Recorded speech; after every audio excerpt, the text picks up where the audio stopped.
cap rate calculator and real estate,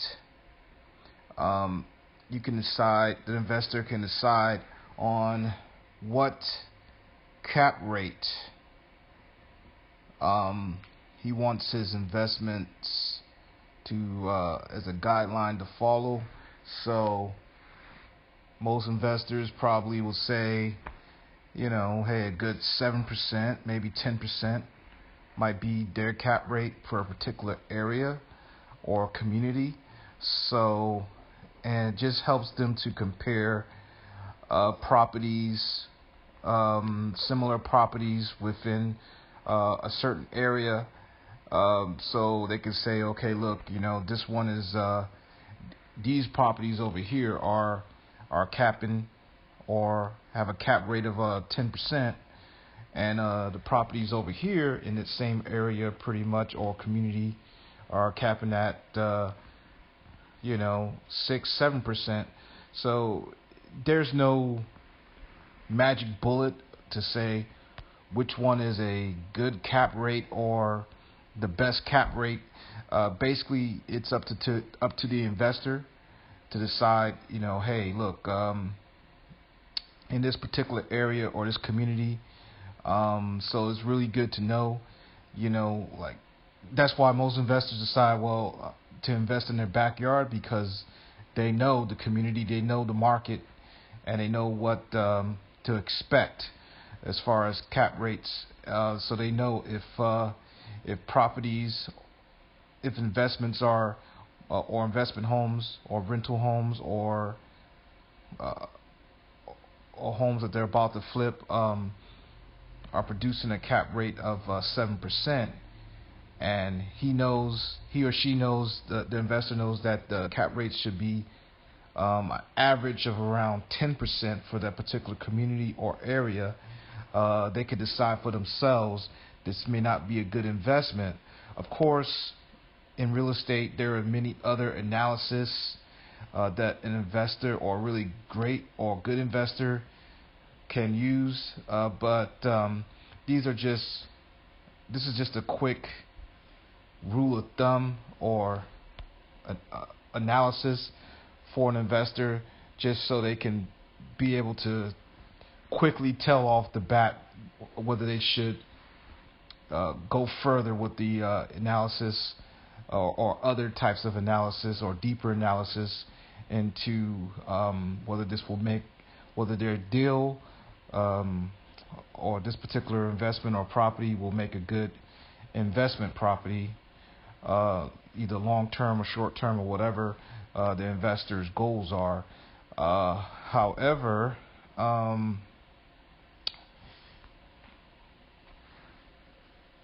it all depends on what the market and also what the investor goals are. So anyway, let's get to it. So cap rate calculator. So we got the property value. So you can play with this calculator, or you can go online to any Google cap rate calculator, or you can go to your Apple Store or Google Store and pick a great cap rate calculator, to make the calculation simpler or easier. You can also go to Investopedia or other sources to find out exactly what a cap rate is, or you can read real estate investment books or dictionaries, and they will pretty much, or Bibles, and they, real estate Bibles or books, dictionaries that will tell you exactly the definition of what a cap rate is and why investors use it. There's plenty of probably YouTube channels that talk about it as well, not just Chest for Stress. So, but anyway, you can plug in a property value. So this is great because you can play around with it, and so you don't have to really use actual numbers. You can just make up numbers. So just for simplicity's sake, let's just use, I'm going to use a more realistic number of what, say, properties in my area for similar 4 bedrooms, 2.5 baths, anything over 2,000 to 2,500 square feet, go for. So let's say 300,000. All right, 300,000, 5 zeros in there. Okay, so we got the annual gross income. So say, and this is very important to get the, you can get this from your realtor, property manager, or you can get this from other investors or online. Search rentalmeter.com is a good source for a quick analysis. But I always like to back rental meter up with the property manager or realtors I ask them to do a comp for me, rental comps for me, and they will pull up similar rentals in the area within the last, say, 6 to 12 months, comparable to the home as far as square footage, proximity, community, zip code, etc., and they will try to come up with some comps to see what those homes are renting for, to get a good assessment of where at or what the potential rent could be for a particular property that either I'm interested in investing, or my current properties that I'm looking to maybe increase the rent, or trying to see if the rent is within line with the market. You don't never want to be too greedy, because you definitely want affordable rents, but at the same time, at least 3 times gross income of the tenant. But at the same, and you want to pretty much be in line with the market, but at the same time, you don't want to have your rent too low, because that might attract a certain type of tenant, or might the wrong tenant, or also it would also probably bring down your property value as well. So I'm not I'm just going off my personal experiences and opinion, but you could definitely talk to more people who are certified or professional or licensed to give you advice, or give you actual advice. My channel is just for entertainment purposes. It's not to give advice or recommendations or anything like that. It's just for entertainment purposes and educational purposes only. So because I'm not your realtor, your property manager, or your lawyer, or accountant, or CPA, bookkeeper. So we're just keeping this. I'm just a YouTuber, or YouTube creator, and I'm just doing this because the education and entertainment part of it, it keeps me constantly delving and diving into the numbers and the materials that I seem as important for my business and for my life. And I think that these will have value for your life and for your business, or for your investments as well. To help make better decisions. But overall, my channel is pretty much just to educate and to entertain. And it's for you to go out and seek professional advice, because you don't just listen to a doctor on YouTube and just do what they tell you to do, or what you learn from their channel, without talking to your own professional doctor before you put something in your body that may not um, fit you or fit your situation. So just be careful when it comes to investing, and But anyway, math. Uh, like listening to another YouTuber, he pretty much just nailed it. On the Velocity Banking channel, he nailed it. Hey, don't listen to me. He said, don't listen to me. Don't want. But listen to the numbers. The numbers never lie.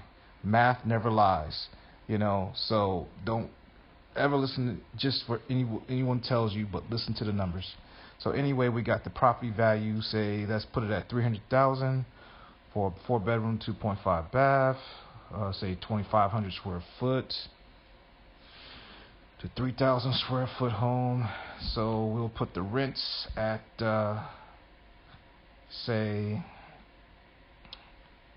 24,300 or $2,025 a month comes to, and we'll just leave there. Even though this is kind of high, we'll leave it at their recommended 15%. But your area or your community may be totally different. So just take that into factor, and that's why it's so important to talk to your realtor or property manager or someone that knows or can get access to the current data within your community. And say your operating expenses, that could be your debt service, like paying your mortgage, your tax. So I say PISA, so principal interest, your county taxes, and your homeowner's insurance or your rental property insurance. And there is a difference between rental property insurance and homeowner's insurance, but we'll talk about that at another time. But then there's maybe association fees if you live in a community that has a homeowners association. So you can add, whether it's paid quarterly or annually or monthly. It's just better just to do the calculations to add in the monthly amount of association fees that you would pay, whether you pay quarterly or annually. But there may be some communities that pay monthly their association fees. And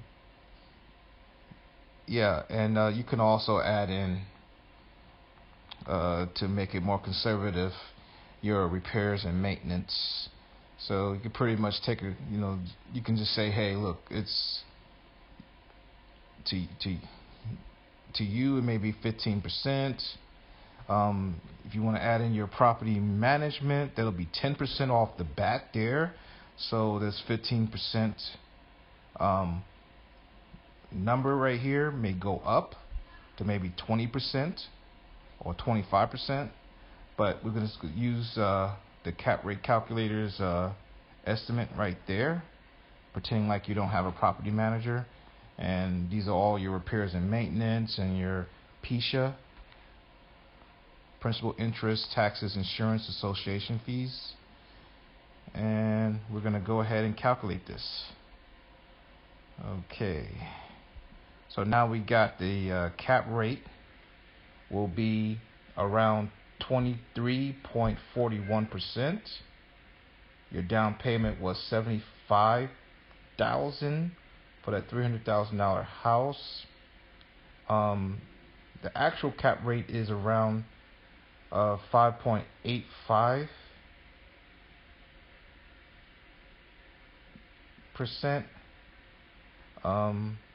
And in my bad, cash on cash return. The cash on cash return looks awesome at 23.41%, but the cap rate's pretty low, 5.85%. Like I said, that's pretty low, but because some investors may say, hey, look, I'm looking for cap rates of 6 or 7%, or 8% or 10%, but at the same time, you have to compare this number with other houses and what they will rent for, similar in your community, etc. You also have to think about the future projections. Um, what will rents and what will expenses be like, 5 years from now, 10 years from now? Um, are you getting any property tax exemptions? Are you getting any insurance discounts? So, are your operating expenses going up or down? There's going to be some that may go down. There may be some that go up. Your vacancy rates may not be a factor. You could probably uh, reduce your vacancy rate for your particular area to maybe 10%, and that's it. And so, before I do that, let's look at annual rent for 300 monthly. The monthly rent is like we talked before, 2,025. Your vacancy loss 3,645. You subtract that from your gross annual rent, 20,655. Okay, and your operating expenses, 15% comes to 3,098. So your net operating expenses subtracted from that amount comes down to 17,000. Yeah, so what I'm thinking too is that the operating expense might be kind of low, because